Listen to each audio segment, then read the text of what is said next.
बिस्मिल्लाहिर्रहमानिर्रहीम। अस्सलाम वालेकुम। कैसे हो दोस्तों? मैं उम्मीद करता हूँ कि आप सब खैर वफियत से होंगे। दोस्तों, आज मैं आपको एक पेटेंट होम्योपैथिक मेडिसिन जो कि हेपरसल्फ के नाम से आती है। दोस्तों, ये मेडिसिन बीएम फार्मा की मेडिसिन है और ये दोस्तों बहुत ही अच्छा वर्क करती है हमारे थ्रॉट के केस में। अगर किसी को सोर थ्रॉट का इशू है या फिर अगर किसी को फेरिंजाइटिस हो गया है या फिर लेरिंजाइटिस में इन्फ्लेमेशन है, तो दोस्तों ऐसे केस में ये मेडिसिन बहुत ही अच्छा वर्क करती है। तो दोस्तों, इस वीडियो में मैं आपको बताऊंगा कि ये मेडिसिन कैसे हमारे गले पे बहुत अच्छा असर करती है, इसमें कौन कौन से सिम्टम पेशेंट को देखने में आते हैं और उसके साथ कौन कौन सी डिजीज में ये मेडिसिन बहुत अच्छा वर्क करती है।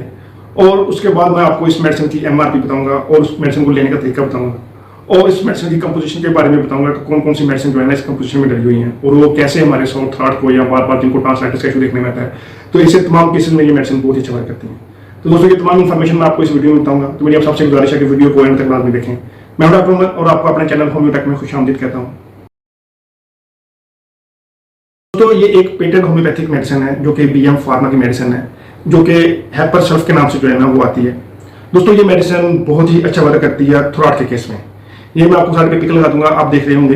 तो दोस्तों, ये मेडिसिन अगर किसी पेशेंट को या किसी बच्चे को या किसी बड़े को बार बार टॉन्सिलाइटिस का इशू देखने में आता है, फेरिंजाइटिस का मसला है या फिर लेरिंजाइटिस का मसला है, यानी अगर किसी पेशेंट के जो टॉन्सिल्स है, जो हमारे लिम्फ नोड होते हैं, उनमें एक स्वेलिंग देखने में आती है, जिसमें पेशेंट को जो नेक वाला रीजन होता है उसमें चोकिंग का एहसास होता है और पेशेंट को खाना खाने वक्त और उसके साथ पानी पीने वक्त बहुत ज़्यादा जो है ना गले में एक चुभन और दर्द का सिम्टम देखने में आता है।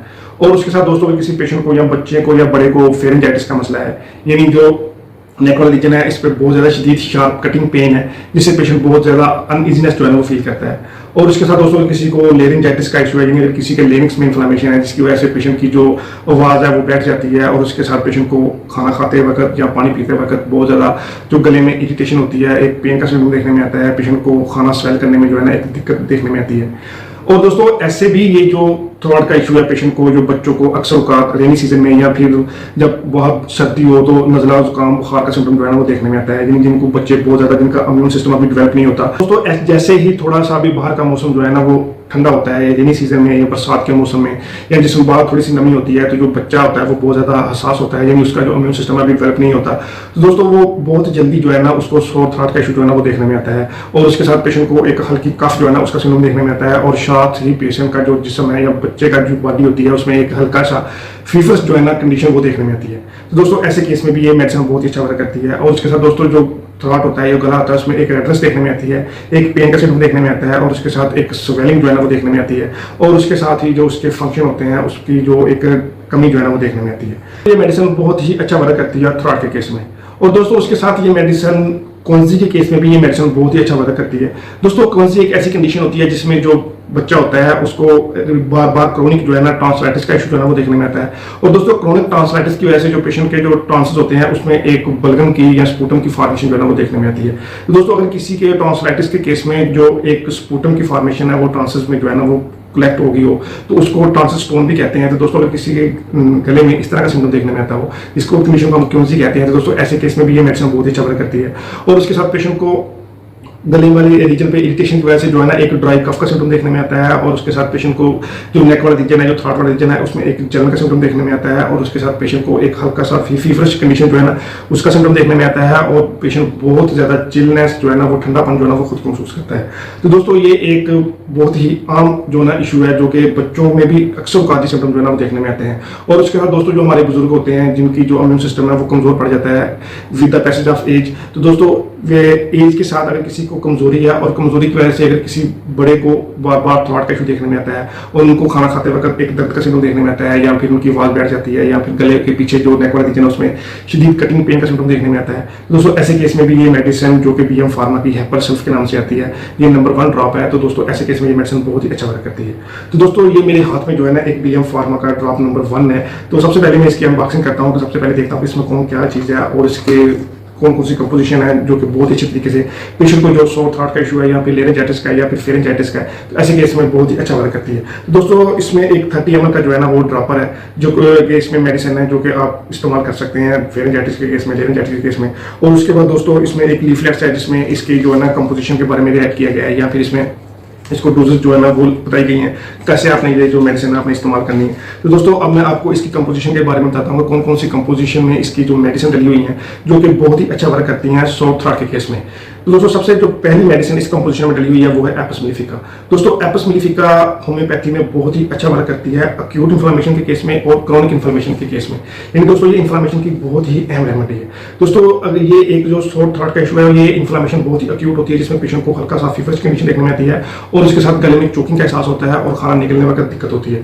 दोस्तों ऐसे केस में ये मेडिसिन बहुत ही अच्छे तरीके से जो थ्रोट वाले रीजन पे इन्फ्लेमेशन खत्म करती है, उसके साथ जो खाना निकलने में दिक्कत होती है, जलन का सिम्टम देखने में आता है, तो ऐसे केस में ये मेडिसिन बहुत ही अच्छा वर्क करती है, जो कि इस कंपोजिशन में जो है ना, इसके जो मेडिसिन की कंपोजिशन में जो है ना वो डली हुई है। दोस्तों इसके बाद जो नेक्स्ट मेडिसिन बहुत ही अच्छा वर्क करती है थ्रोट के केस में वो है ब्रेटा कार्ब। दोस्तों ब्रेटा कार्ब ओल्ड पीपल की बहुत ही अहम मेडिसिन है। यानी ये ऐसे लोगों पे बहुत ही अच्छा वर्क करती है जो कि उम्र के साथ उनमें डायबिलिटी का सिम्टम देखने में आता है, या फिर उनको पैरालिसिस का सिम्टम देखने में आता हो, या फिर मल्टीपल स्क्लेरोसिस का सिम्टम देखने में आता हो, या फिर जिनके दिमाग में, माइंड में या फिर स्पाइनल कार्ड में जो है ना एक वीकनेस देखने में आती हो, और दोस्तों उनका इम्यून सिस्टम कमजोर पड़ गया हो और उसके इम्यून सिस्टम कमजोर पड़ जाने की वजह से उनको बैक्टीरियल, वायरल और फंगल इन्फेक्शन का जो है ना वो अटैक बार बार देखने में आता हो। तो दोस्तों ये इम्यूनिटी को बूस्टअप करती है और उसके साथ जो पैरालिसिस की वीकनेस की वजह से जो पैरालिसिस का सिम्टम देखने में आता है, या फिर जो स्पाइनल कार्ड की वीकनेस की वजह से बार बार एक आवाज बैठ जाती है, उसका सिम्टम देखने में आता है। दोस्तों ऐसे केस में ये मेडिसिन बहुत ही अच्छा वर्क करती है। दोस्तों ये मेडिसिन भी इस जो कंपाउंड है उसकी कंपोजिशन में जो है ना वो डली हुई है। दोस्तों इसके बाद जो नेक्स्ट मेडिसिन इस कंपोजिशन में डली हुई है वो है बेलाडोना। दोस्तों बेलाडोना होम्योपैथी की बहुत ही अक्यूट रेमेडी है। ये दोस्तों अक्यूट इन्फ्लेमेशन की बहुत ही अहम रेमेडी है। दोस्तों चूंकि सोर थ्रोट एक अक्यूट इन्फ्लेमेशन है जो कि बहुत ही जल्दी जो है ना वो बच्चों में ये सिम्टम देखने में आता है। यानी ये अचानक जो है ना वो पेशेंट को, जो बच्चा होता है वो सर्दी से हसासियत महसूस करता है और फौरन ही उसको एक फीवर्स कंडीशन जो है ना वो देखने में आती है। तो दोस्तों ये मेडिसिन अक्यूट इन्फ्लेमेशन की बहुत ही अहम रेमेडी है। तो दोस्तों बच्चों के केस में ये मेडिसिन बहुत ही अच्छा वर्क करती है। सोर थ्रोट के केस में, फेरेंजाइटिस में और लेरेंजाइटिस में, जिसमें पेशेंट बच्चे को ड्राई कफ का सिम्टम देखने में आता है, बच्चा दूध ना पीता हो और उसके साथ बच्चे को एक चिलनेस और फीवर्स कंडीशन जो है ना वो देखने में आती हो, तो दोस्तों ऐसे केस में ये मेडिसिन बहुत ही अच्छा वर्क करती है। दोस्तों ये मेडिसिन भी इस कंपोजिशन में जो है ना वो डली हुई है। और दोस्तों उसके बाद जो नेक्स्ट मेडिसिन इस कंपोजिशन में डली हुई है वो है फेरमफास। दोस्तों फेरमफास बहुत ही अच्छा वर्क करती है हमारी इम्यूनिटी को बूस्ट अप करने के लिए। यानी ये ऐसे बच्चे जो अभी इनका इम्यून सिस्टम जो है ना वो डेवलप नहीं हुआ हो, यानी उनकी एज जो है ना वो 10 ईयर से कम हो और बच्चे जो है ना वो बार बार बिस्तर के ऊपर जो है ना वो पेशाब करते हो, बिस्तर गीला करते हो, दोस्तों ऐसे केस में भी ये मेडिसिन बहुत अच्छा वर्क करती है। और उसके साथ दोस्तों ये इन्फ्लेमेशन को भी बहुत ही अच्छे तरीके से खत्म करती है। यानी ये इम्यूनिटी को भी बूस्ट अप करती है और इम्यूनिटी के साथ साथ हमारे जिस्म के अंदरूनी तौर पर जो इन्फ्लेमेशन होती है, यानी जिसमें फेरेंजाइटिस है, लेरेंजाइटिस है, फिर जो है ना टॉन्सिलाइटिस का इशू है, या फिर अगर किसी को स्पाइन में वीकनेस है, बार बार जो है ना एक डायरिया का सिम्टम देखने में आता है, दोस्तों ऐसे केस में भी ये मेडिसिन बहुत अच्छा वर्क करती है। और ये मेडिसिन भी इस कंपोजिशन में जो है ना वो डली हुई है। तो इसके बाद जो नेक्स्ट मेडिसिन इस कंपोजिशन में डली हुई है वो है काली मिर्च।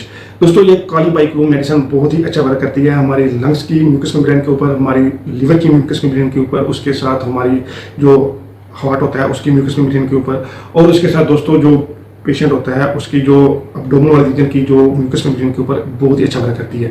यानी ऐसे बच्चे जो बार बार जिनको सोर थ्रोट का इशू देखने में आता हो और सोर थ्रोट की वजह से पेशेंट को इन्फेक्शन की वजह से जो है ना एक स्पूटम की फॉर्मेशन देखने में आती हो, तो दोस्तों ये मेडिसिन जो इंटरनल ऑर्गन है हमारी जो लंग्स है उसकी म्यूकस मेम्ब्रेन के ऊपर अगर किसी किस्म की बैक्टीरियल इन्फेक्शन की वजह से स्पूटम की फॉर्मेशन देखने में आती हो, बल्गम की फॉर्मेशन देखने में आती हो, तो दोस्तों ऐसे केस में ये मेडिसिन बहुत ही अच्छा वर्क करती है। और उसके साथ साथ दोस्तों अगर किसी को यूटीआई का रिकरेंट सिम्टम जो है वो देखने में आता हो, यानी जिनको बार बार यूरिन में जो है ना एक इन्फेक्शन का सिम्टम देखने में आता हो, तो ऐसे केस में भी ये मेडिसिन बहुत ही अच्छा वर्क करती है। दोस्तों ये मेडिसिन भी इस कंपोजिशन में जो है ना वो डली हुई है।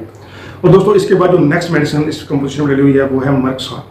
दोस्तों मर्कसाल बहुत ही अच्छा वर्क करती है हमारे इंटेस्टाइन की म्यूकस मेम्ब्रेन के ऊपर। यानी ऐसे बच्चे जिनको बार बार जो है ना वो डायरिया का सिम्टम देखने में आता हो, जिनकी इम्यूनिटी बहुत लो हो, और उसके साथ पेशेंट जैसे ही थोड़ा सा भी कोई खाना खाता है या कोई थोड़ा पानी पीता है या कुछ भी चीज़ खाता है तो फौरन ही उनको जो है ना स्टूल की हाजत जो है ना वो देखने में आती है। यानी ये बहुत ही अच्छा वर्क करती है स्टूल की हाजत को, जो है ना उसकी हाजत की वजह से डायबिलिटी को इंप्रूव करती है और बार बार जो स्टूल की हाजत होती है उसको भी खत्म करती है। यानी दोस्तों ये इंटरनल ऑर्गन जो कोलेक्टस होता है, यानी जो हमारा एब्डोमिनल वाला रीजन होता है, जो एब्डोमेन होता है उसकी जो इंटेस्टाइन होती है उसकी म्यूकस मेम्ब्रेन के ऊपर ये मेडिसिन बहुत ही अच्छा वर्क करती है। और दोस्तों उसके बाद जो नेक्स्ट मेडिसिन इस कंपोजिशन में डली हुई है वो है फाइटोलक्का। दोस्तों फाइटोलक्का बहुत ही अच्छा वर्क करती है सोर थ्रोट के केस में और उसके साथ दोस्तों ग्लैंड की सोजिश में। यानी ये जो टॉन्सिलाइटिस होते हैं ये हमारे लिम्फ नोड्स होते हैं जो कि एक WBC होते हैं जो कि किसी भी इन्फेक्शन के खिलाफ लड़ते हैं। तो दोस्तों ये जो फाइटोलक्का मेडिसिन है ये हमारी ग्लैंड की सोजिश की बहुत ही अहम मेडिसिन है और उसके साथ दोस्तों सोर थ्रोट के केस में भी ये मेडिसिन बहुत ही अच्छा वर्क करती है। दोस्तों ये मेडिसिन भी इस कंपाउंड में जो ना डली हुई है। दोस्तों उसके बाद जो नेक्स्ट मेडिसिन इस कंपाउंड में डली हुई है वो है स्पंजिया टोस्टा।